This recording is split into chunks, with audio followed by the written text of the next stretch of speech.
ماشاء اللہ لا حول ولا قوة الا باللہ العلی العظیم۔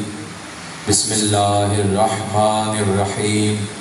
الحمد للہ رب العالمین والعاقبۃ للمتقین والجنۃ للموحدین والنار للمنافقین لا عدوان الا علی الظالمین۔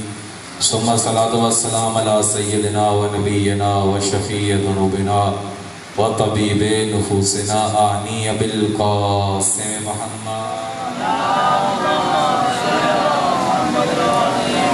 ثم الصلاۃ والسلام علی باب الامن والامان کلمۃ الرحمن مصداق مرج البحرین یلتقیان الامام المظفر و شجاع الغضنفر قاتل المرحب والانتر بالشبیر والشبر صاحب ساقی حوض الکوثر و حامل بابن الخیبر قاسم طوبہ و سکر الذی سمتہ امہ حیدر نعرہ حیدری۔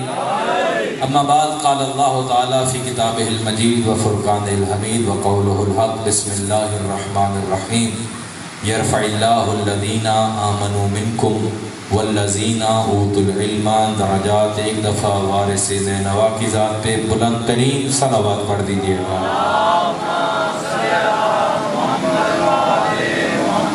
سامعین گرامی اقدس، عاشقان اہل بیت، موالیان حیدر کرار، آپ کے سامنے سورہ مجادلہ کی آیت نمبر 11 پڑھنے کا شرف حاصل کیا ہے، جہاں سے گفتگو چھوڑی تھی کہ اسلام کے رسول اللہ نے فرمایا تھا کہ 73 فرقے ہوں گے۔ توجہ میری جانب رکھیے گا، اسلام کے 73 فرقے ہوں گے، جن میں سے 72 جہنم میں جائیں گے اور صرف ایک فرقہ جنت میں جائے گا۔ بڑی مشکل بات کرنے لگا ہوں، ہم سفر رہیے گا۔ میں نے یہ بات تکرار کر رہا ہوں کہ اگر ایک ایک برس بھی ہم ہر فرقے پہ تحقیق کریں تو 73 برس ہمیں زندگی چاہیے، وہ ہم نہیں کر سکتے۔ اسی لیے ایک حل تو یہ ہے کہ ہم ایک دوسرے کو صلوات پڑھیں پر محمد و اہل بیت محمد۔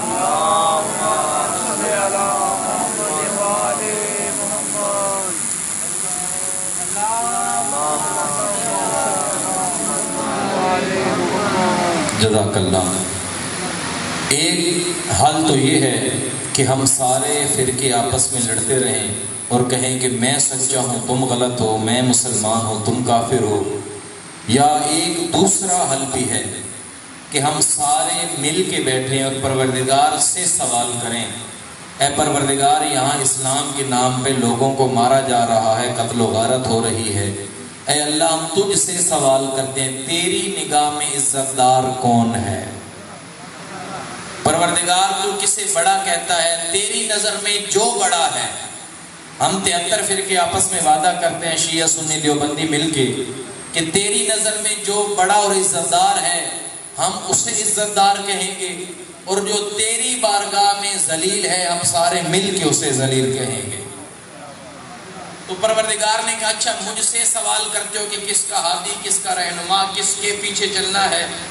میری نظر میں جو عزت ہے، بات سمجھیے گا، میری نظر میں عزت 2 چیزوں پہ ہے، جس میں وہ 2 چیزیں زیادہ ہوں گی اس کی عزت زیادہ ہوگی۔ پروردگار تو بتا وہ 2 چیزیں کون سی ہیں تاکہ ہم دیکھیں کہ کس میں وہ زیادہ ہیں، ہم 73 فرقے ان کے پیچھے چل پڑیں۔ تو سورہ مجادلہ آیت نمبر 11، پروردگار فرماتا ہے یرفع اللہ الذین آمنوا منکم، میری بارگاہ میں بڑا وہ ہے جس کا ایمان بڑا ہے، والذین اوتوا العلم درجات، اور میری نظر میں درجہ اس کا بڑا ہے جس کا علم زیادہ ہے۔ یرفع اللہ الذین آمنوا منکم والذین اوتوا العلم، 2 چیزیں جس میں جتنی زیادہ ہیں میری نظر میں وہ اتنا بڑا ہے، ایک ایمان اور دوسرا علم، ایک ایمان دوسرا علم، بولیے گا تاکہ پتہ چلے بیدار ہیں، ایک ایمان اور دوسرا علم اللہ کہتا ہے جس میں ایمان اور علم زیادہ ہے سب سے بڑا ہادی، سب سے بڑا رہنما، سب سے بڑا پیشوا وہ ہے۔ تو ہم 73 فرقوں کو دیکھ لیتے ہیں کہ کس کے ہادی کا ایمان زیادہ ہے، کس کے ہادی کا علم زیادہ ہے، باقیوں کا تو مجھے نہیں پتا، لیکن شیعہ جسے مانتے ہیں میدان ایمان میں دیکھو تو کل ایمان ہے، میدان علم میں دیکھو تو باب مدینۃ العلم ہے۔ یا علی یا علی یا علی، باقی کسی کی بات نہیں کرتا۔ اگر ایمان معیار ہے تو ہم اسے مانتے ہیں جو کل ایمان ہے۔ یہ کسی خطیب ذاکر کی بات نہیں، رسول نے کہا تھا کل ایمان۔ اگر علم معیار ہے تو جسے رسول کہیں یہ علم کا دروازہ ہے۔ تو 73 فرقوں کو چاہیے کہ اللہ نے کہا ایمان اور علم والے کے پیچھے چلو، تو ہمیں علی سے بڑا نہ کوئی مومن ملتا ہے نہ بڑا عالم ملتا ہے۔ اس آیت کو ذہن میں رکھیے۔ میں ایک اور بات کرنا چاہتا ہوں۔ یہ آیت اس لیے چنی کہ ہم اختلاف اور جھگڑا ختم کریں، ایک دوسرے کو کافر کہنا چھوڑیں۔ پروردگار نے معیار دیا ایک ایمان، میں نے یاد کروانا ہے یہ بچوں کو۔ دوسرا علم، ایمان اور علم بڑھتا جائے گا، میری نظر میں عزت بڑھتی جائے گی۔ ایک واقعہ ہم بتاتے ہیں کہ علی کا کتنا ایمان ہے، اور پھر آپ دیکھ لیجئے جسے جو مانتا ہے، اگر وہ علی کے برابر ہے تو پھر جسے مرضی لو، اگر وہ علی سے زیادہ ہے تو جسے مرضی لو، ہم کوئی لڑیں گے نہیں، کوئی جھگڑیں گے نہیں۔ ہمیں بھی بتاؤ یہ علی سے زیادہ ہے، ہم بھی ادھر آ جائیں۔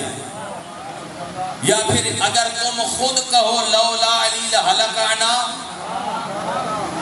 اگر علی نہ ہوتے ہم ہلاک ہو جاتے، اور تم خود کہو لولا علی لا ابقانی اللہ لمعضلۃ لیس لها ابو الحسن، اے پروردگار اس وقت زندہ ہی نہ رکھنا جب کوئی مشکل آئے اور حل کرنے کے لیے علی نہ ہو۔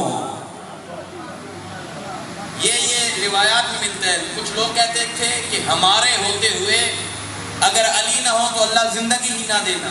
اکیلونی اکیلونی لست بخیرکم وفیکم علی، ایک بڑی شخصیت نے کہا تھا حضرت ابو بکر نے کہ علی کے ہوتے ہوئے مجھ سے فتویٰ نہ لو۔ جب رسول کا داماد اور نفس علی موجود ہے، ہم سے بڑے عالم ہیں۔ تو ایک واقعہ جو بڑا دلچسپ واقعہ ہے، 10 بندوں نے آپس میں مشورہ کیا کہ قرآن کی یہ جو آیت ہے کہ جتنا علم بڑا ہوگا وہ اللہ کے نزدیک بڑا ہے، تو علی سے بڑا عالم ہمیں کوئی نہیں نظر آیا، علی کا امتحان لیتے ہیں۔ بیدار رہیے گا، میں بہت کم پڑھتا ہوں ایسی حدیثیں چونکہ آپ بیدار نظر آ رہے ہیں۔ علی کا امتحان لیں گے کیسے؟ سوال ہر بندہ علی سے ایک کرے گا، پہلا بھی وہی سوال کرے گا، دوسرا بھی وہی، تیسرا بھی وہی، چوتھا، پانچواں، چھٹا، ساتواں، آٹھواں، نواں، 10واں، سارے علی سے سوال ایک ہی۔ اور جب علی پہلے کو جو جواب دیا وہی دوسرے کو دیں، وہی تیسرے کو دیں، وہی جواب چوتھے کو دیں، تو ہم کہیں گے تکرار شروع، بات ختم۔ اتنا علم ہے آپ کا، آپ ساروں کو وہی جواب دے رہے ہیں۔ میں مثال دوں، 13 رجب کا مثلا جشن ہو، ایک خطیب نے یہاں بھی وہی جشن پڑھا، اگلی جگہ بھی وہی جشن پڑھا، 10 جشن تھے ایک ہی پڑھا، تو لوگ کہیں گے کہ اچھا پڑھا ہے لیکن تکرار ہے۔ تکرار کا مطلب ہے علم محدود ہے۔ اچھا، بہت ساری حدیثیں ہیں کہ علی سے ایک ہی سوال ہوا ہو، کیونکہ موضوع میں نے علم انتخاب کیا، حدیث وہ پڑھوں گا جو علم کے متعلق سوال ہے۔ پہلا بندہ ہے یا علی العلم افضل ام المال، اے علی بتائیے علم افضل ہے یا مال افضل ہے؟ علی حیدر کرار نے کہا علم افضل، سیدھی سی بات ہے، علم افضل ہے۔ بأی دلیل، کوئی دلیل تو دیجیے کہ علم کیوں افضل ہے، مال کیوں پست ہے؟ علی نے کہا لأن المال میراث قارون و حامان و شداد والعلم میراث الانبیاء، مال اس لیے پست ہے، یہ فرعون کی میراث ہے، علم اس لیے افضل ہے، یہ ہم انبیاء کی میراث ہے۔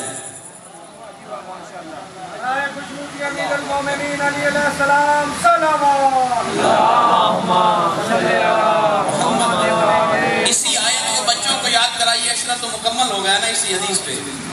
دوسرا بندہ آیا اور جو سب سے بڑا تھا، اس نے کہا سوال یہی کرنا علم افضل ہے یا مال؟ علی وہی جواب دیں گے جو پہلے کو دیا کہ مال میراث قارون ہے اور علم میراث انبیاء ہے، تم نے آ کے بتانا ہے، سارے علی کو کہیں گے بات ختم ہو گئی، آپ کا علم یہی کچھ تھا۔ دوسرا بندہ آیا، یہی سوال کیا علم افضل ہے یا مال؟ علی حیدر کرار نے کہا کہ علم افضل ہے۔ کہا بأی دلیل، کوئی دلیل تو دیجیے۔ تو علی نے یہ دلیل دی لِأَنَّ الْمَالَ يَحْرُسُ وَالْعِلْمُ تَحْرُسُ، کہا کہ مال اس لیے پست ہے، تم مال کی حفاظت کرتے ہو، علم اس لیے افضل ہے، علم تمہاری حفاظت کرتا ہے۔ علی نے تکرار نہیں کیا، یا علی حیدر کرار نے تکرار نہیں کیا۔ آیت 11 ذہن میں رکھیے جس کے ذہن میں ہم گفتگو کر رہے ہیں۔ 2 بندے گئے اور پریشان ہوئے، علی نے تکرار نہیں کیا۔ تو سب سے بڑا جو سوچنے والا تھا اس نے کہا کہ ابھی تو 2 گئے ہیں، 8 باقی، علی تکرار کریں گے۔ تیسرا بندہ آیا، اسے سمجھا کے بھیجا سوال یہی ہو۔ پھر اس نے آگے سوال کیا العلم افضل ام المال، اے علی بتائیے علم افضل ہے یا مال افضل ہے؟ علی نے جواب دیا علم افضل ہے۔ بھی یہ دلیل تو دیجئے، دلیل تو دیجئے۔ کہا کہ لِأَنَّ لِصَاحِبِ الْمَالِ يَخْشَى مِنْ سَارِقٍ وَلِصَاحِبِ الْعِلْمِ لَا يَخْشَى مِنَ السَّارِقِ، کہ مال اس لیے پست ہے، مال والا پریشان ہوتا ہے کوئی لے نہ جائے۔ توجہ رکھیے گا، مال والا پریشان ہوتا ہے، یخشا من السارق، چور سے ڈرتا ہے کوئی میرا مال لے نہ جائے۔ علم والا افضل اس لیے ہے، وہ ڈرتا ہے کوئی لینے سے رہ نہ جائے۔ حیدری یا تیسرے بندے کو علی نے تکرار نہیں کیا، پریشان ہوا، واپس آیا، وہ جو انتظار میں علی نے وہی جواب دیا، نہیں علی نے تکرار نہیں کیا۔ اچھا چوتھا بندہ جاؤ، میں اختصار کر رہا ہوں، علی بتائیے علم افضل ہے یا مال؟ علی نے کہا علم افضل ہے۔ بے یہ دلیل تو دیجیے، علم کیوں افضل ہے؟ لِأَنَّ الْمَالَ يَكِسُّ الْقَلْبَ وَالْعِلْمُ يُنَوِّرُ الْقَلْبَ، کہا کہ مال اس لیے پست ہے، وہ دل سخت کر دیتا ہے، دل سخت ہو جاتا ہے، اور علم اس لیے افضل ہے، وہ دل کو نرم و ملائم کر دیتا ہے۔ تکرار نہیں ہوا، چوتھا بندہ واپس گیا۔ تین پہلے اور جو باقی کھڑے تھے، علی نے کیا جواب دیا؟ تکرار کیا؟ کہا نہیں، علی نے نیا جواب دیا، اور وہ جواب یہ تھا، کہا اچھا 5واں تم جاؤ اور علی سے یہی سوال کر۔ 5 بھائی علی سے سوال کیا بڑی تیزی سے، علم افضل ہے یا مال؟ علی نے کہا علم افضل ہے۔ بھیا یہ دلیل تو دیجئے۔ کہا جو مال والا ہوتا ہے لوگ اس کے بارے میں کہتے ہیں کہ یسمہ، اسے نام دیا جاتا ہے کنجوس کا، یسمہ بخیلا، وہ جتنا خرچ کرے علاقے والے کہتے ہیں کہ یہ بڑا بخیل ہے۔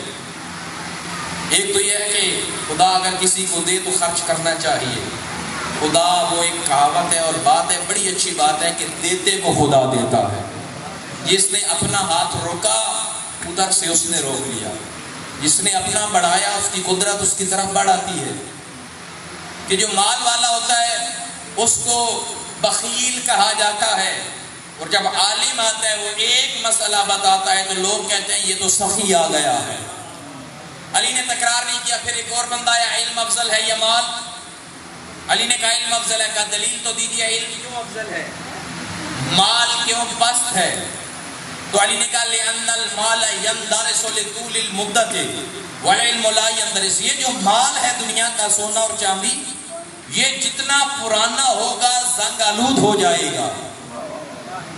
چاندی سونا جتنا پرانا ہوں گے زنگ آلود ہو جائیں گے، اسے سنبھال کے رکھنا پڑے گا کہ زنگ نہ لگے۔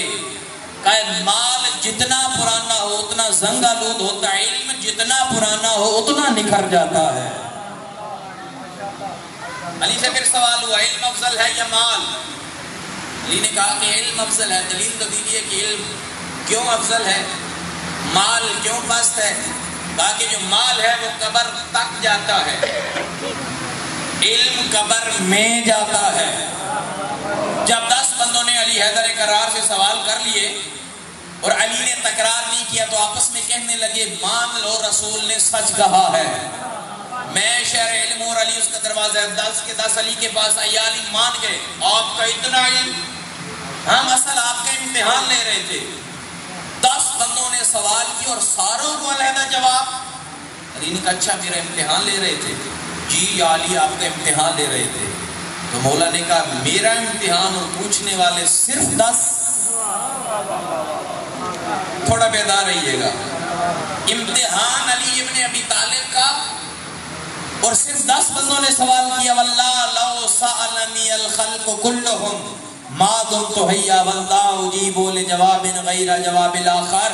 علی حیدر کرار فرماتے ہیں سألنی الخلق کلہم، تم تو 10 بندوں کی بات کرتے ہو نا، آج اگر اللہ آدم کو بھی بھیجے، آدم کے کے ساتھ آدم کی ساری امت کو بھی بھیجے، نوح کو بھیجے، نوح کے ساتھ ساری امت کو بھی بھیجے، عیسیٰ کو بھیجے، ساری امت کو بھی بھیجے، موسیٰ کو بھیجے، ساری امت کو بھی بھیجے، عیسیٰ کو بھیجے، اس کی امت کو بھی بھیجے۔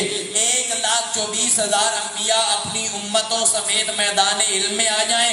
الخلق کلہم، صرف انبیاء نہیں، جو اللہ کی مخلوق ہے، جبرائیل بھی آ جائے، اسرائیل بھی آ جائے، میکائیل بھی آ جائے، ان گنت اللہ کے ملائکہ بھی میدان علم میں جمع ہو جائیں، اور اس میدان علم میں خطیب منبر سلونی ابو طالب کا شیر ببر علی بیٹھا ہو، واللہ اجیب بجواب غیر جواب الآخر، مجھے اللہ کی ذات کی قسم علی اتنا بڑا عالم ہے، پوری کائنات کا سوال ایک ہوگا، علی ہر کو علیحدہ علیحدہ جواب دے گا۔ علی اللہ اکبر، یا رسول اللہ، چمن چمن کلی کلی، علی علی علی علی، نگر نگر گلی گلی، علی علی علی علی، نعرہ حیدری، یا علی یا علی یا علی۔ تم تو 10 منظر کی بات کرتے ہو، علی اتنا بڑا، وہ یہ ایک دفعہ نہیں ہوا، یہ تو قسمت کہیں یا بدبختی کہیں، دامن وقت میں اتنی گنجائش نہیں ہے۔ میرا بھی دل ہوتا ہے میں قرآن پڑھوں، آپ احباب کو بھی ہوتا ہے، مگر مختصر اگر جناب سیدہ قبول کر لیں ہمارے لیے یہی کافی ہے۔ جس طرح یوسف کو خریدنے کے لیے ایک بڑھیا 1 دینار لے کے کھڑی ہو گئی، تو لوگوں نے کہا کہ اس کی بڑی قیمت ہے، 1 دینار لے کے تم کہاں آئی ہو؟ ہمیں پتہ ہے خرید نہیں سکتی، لیکن خریداروں میں نام تو آ جائے گا نا، یہ بھی آئی تھی۔ ہم حق تو ادا نہیں کر سکتے، لیکن مختصر اس محفل میں جب برود عاشر جناب سیدہ آئی تو ہم کہہ تو سکیں گے ہم نے جتنی کوشش ممکن تھی ہم نے وہ کی ہے۔ تو میں اکثر کہا کرتا ہوں ہم جسے پڑھیں اسے علم کہتے ہیں، علم جس کے وجود کو پڑھے اسے علی کہتے ہیں۔ میں ایک اور جملہ پڑھوں گا آپ کی بیداری کے لیے، عالم کی تعریف بتائیں گے۔ میں اگر مختصر بتاؤں تو جو جتنا زیادہ کتابیں پڑھتا ہے اتنا بڑا عالم ہے۔ اس نے 2 سال مدرسے میں 20 کتابیں پڑھی ہیں، یہ 20 سال نجف میں رہا ہے، اسے 25 کتابوں کا ترجمہ کیا ہے۔ ہم اور آپ کتابیں پڑھ کے پڑھتے ہیں، جو عالم ہے وہ پہلے کتاب پڑھتا ہے اور پھر بولتا ہے، جتنا بڑا عالم ہو۔ کسی نے اگر قرآن کی تفسیر لکھی تو وہ دیباچے میں لکھتا ہے میں نے پہلے 100 تفسیریں پڑھی پھر میں نے اس کی تفسیر کی۔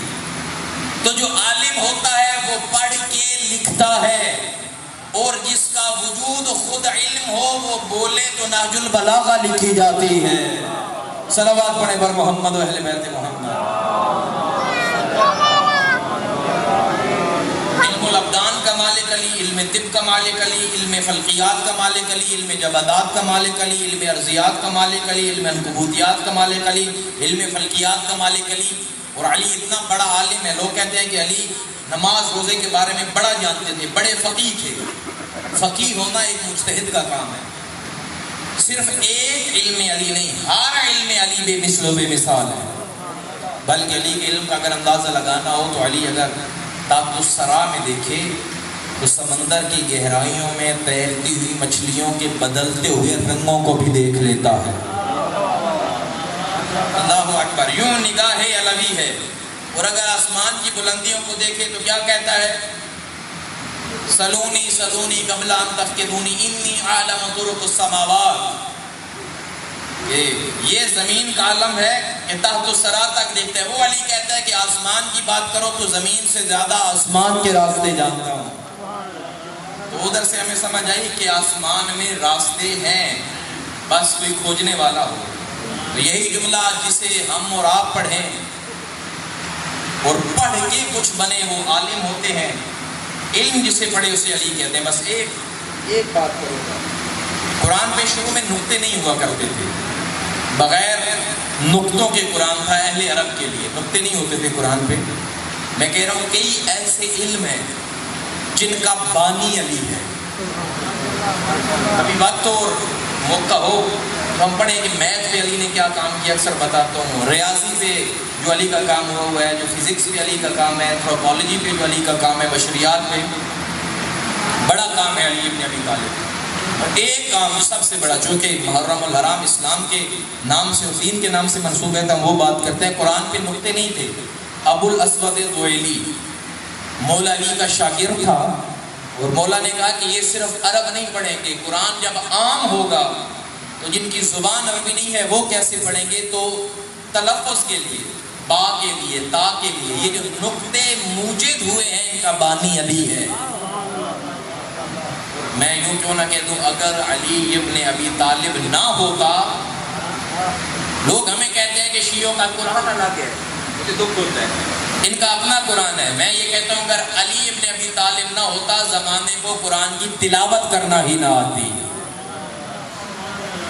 یہ ہے علی ابن ابی طالب۔ دعا کرتے ہوں پروردگار ہمارا یہ قبول و منظور فرمائے۔ میرا دل ہے کہ میں آج جناب سیدہ کو ان کے بڑے بیٹے حسن مجتبیٰ کی مصیبت کا پرسر ایک گزارش کروں گا جو ہر مجلس میں کرتا ہوں، میرے بس میں نہیں ہے آپ کے یوں پیروں پہ ہاتھ رکھنا، مجھے کوئی لالچ نہیں ہے کہ کوئی ٹی وی چینل کی اشرے ریکارڈ ہو رہے ہیں، کوئی بہت بڑے ڈیجیٹل چینل ہیں کہ ہماری مجلس لائیو ہو جائے گی، نہیں، ان عزاداروں کا بڑا مقام ہے۔ میرے بس میں ہوتا آپ کے پیروں کو پکڑ کے کہتا جی بھر کے رویا کریے، بڑا تڑپا تڑپا کے اولاد زہرا کو مارا گیا ہے۔ جناب زہرا یہ نہ کہیں گے میرا حسن امیر تھا اس لیے نہیں روئے، میرا حسین غریب تھا اس لیے زیادہ روتے تھے۔ جناب حسن بڑے مظلوم ہیں، محمد کے بڑے نواسے کو ایسا زہر دیا گیا، اگر سمندر میں پھینکا جاتا مچھلیاں تڑپ تڑپ کے باہر مر جاتی۔ کیا کام کیا اس زہر نے؟ جب جناب حسن نے مجتبیٰ کے وجود اطہر میں یہ زہر گیا تو جگر پھٹ کے ٹکڑے ٹکڑے ہو کے باہر آنے لگا، منہ سے خون جاری ہوا۔ جناب ام فروا دوڑ کے آئی، آقا کیا ہو گیا ہے؟ کہا حسن مجتبیٰ کو زہر مل گئی۔ کہا مولا پانی دوں تکلیف کم ہوگی؟ کہا مجھے پانی نہ دو، پانی سے تکلیف کم نہیں ہوتی، بیٹے دل کا ٹھنڈک ہوتے ہیں، میرے سینے پہ میرے قاسم بیٹے کو لٹا دے، میرا تھوڑا سکون بڑھ جائے گا۔ جیسے جناب قاسم کو اٹھایا، اپنے ہاتھوں پہ جناب قاسم سوئے تھے اور اپنے بابا کے سینے اطہر پہ رکھا، تھوڑی دیر گزری تھی، جناب قاسم تڑپ کے اٹھے، اماں مجھے کس گرم زمین پہ لٹا دیا ہے؟ کہا بیٹا آنکھیں کھول، گرم زمین نہیں، تیرا بابا حسن کا سینہ ہے۔ اجرکم اللہ، اجرکم اللہ۔ بابا آج کی کیا حالت ہو گئی ہے؟ میں دعا کرتا ہوں جتنی مائیں بہنیں آمین کہیں، کسی بہن کو، سوئی ہوئی بہن کو بھائی کی موت کی کبھی اطلاع نہ ملے۔ کہا بیٹا قاسم جا میری بہنوں کو اطلاع دے کے آ، حسن دنیا سے جانے والا ہے۔ کتنی عمر تھی جناب قاسم کی؟ اتنی جتنی کربلا میں حسین کی سکینہ کی تھی۔ کہا بابا میں نے موت کی کبھی خبر تو نہیں دی، جن کے بچے ہیں وہ ذہنوں میں رکھیں، اور جن کی اولاد نہیں ہے پروردگار اس جملے کی توفیل انہیں اولاد نرینہ عطا فرمائے۔ 4 سال کے بیٹے کو موت کی خبر دینی پڑے، بابا میں نے موت کی خبر کبھی نہیں دی، موت کی خبریں کیسے دیتے ہیں؟ کہا بیٹا تجھے بول کے کچھ نہیں کہنا پڑے گا، تیری حالت دیکھ کے زینب سمجھ جائے گی میں اجڑ گئی ہوں۔ جناب حسن نے جناب قاسم کو پاس بلایا، ان کی زلفوں کو بکھیرا، گریبان چاک کیا، مٹی اٹھا کے قاسم کے بالوں میں ڈالی، تجھے بولنا نہیں پڑے گا۔ ادھر جناب قاسم آئے، جناب زینب کبریٰ کے دروازے کے باہر دیکھا دروازہ بند ہے، دکل باب نہیں کیا، پھوپھی کو اٹھانا نہیں ہے۔ یا تھوڑی دیر گزری تھی، تڑپ کے اٹھی جناب زینب، فضا دعا کر خیر ہو، بی بی کیا ہو گیا ہے، دعائیں خیر کی کیوں مانگتی ہو؟ کہا فضا میں نے خواب میں اپنی ماں فاطمہ زہرا کو دیکھا ہے، پہلو سے ہاتھ اٹھا ہوا ہے، ماتم کر کے کہہ دیا زینب تو سو رہی ہے، تیری ماں اجڑ گئی۔ اجرکم اللہ۔ پتہ چلا جناب زینب کبریٰ کو، دوڑ کے آئی امام حسن مجتبیٰ کی طرف، اور جناب ام فروا وہ جگر کے ٹکڑے چھپا رہی تھی، رو کے کہا مجھ سے نہ چھپا، میں نے ماں کے زخمی پہلو پہ پٹیاں کی ہوئی ہیں۔ ساروں نے الوداع کیا حسن ابن علی سے۔ تھوڑی دیر گزری تھی، مولا حسن کہتے ہیں حسین مجھے عباس نظر نہیں آتے. عباس کہاں ہے؟ کہا مولا وہ تو دروازے کے باہر کھڑے ہوئے ہیں. کہا اندر کیوں نہیں آتے؟ مولا عباس سے جب پوچھا گیا کہا میں اندر کیسے آؤں؟ اندر جناب زینب کبریٰ زینب عالیہ کھڑی ہیں, میں زینب کبریٰ کو کھڑا ہوتے نہیں دیکھ سکتا. میں کہوں گا مولا آج تو اپنا گھر ہے, حسن و حسین موجود ہیں, آپ زینب کبریٰ کو کھڑا نہیں دیکھ سکتے. عباس مولا آپ اس وقت ہوتے تو کیا ہوتا جب شام کے بازار میں 18 گھنٹے علی کی بیٹی ننگے سر کھڑے ہو کے کہتی تھی مسلمانوں پہچانو میں تمہارے نبی کی بیٹی ہوں.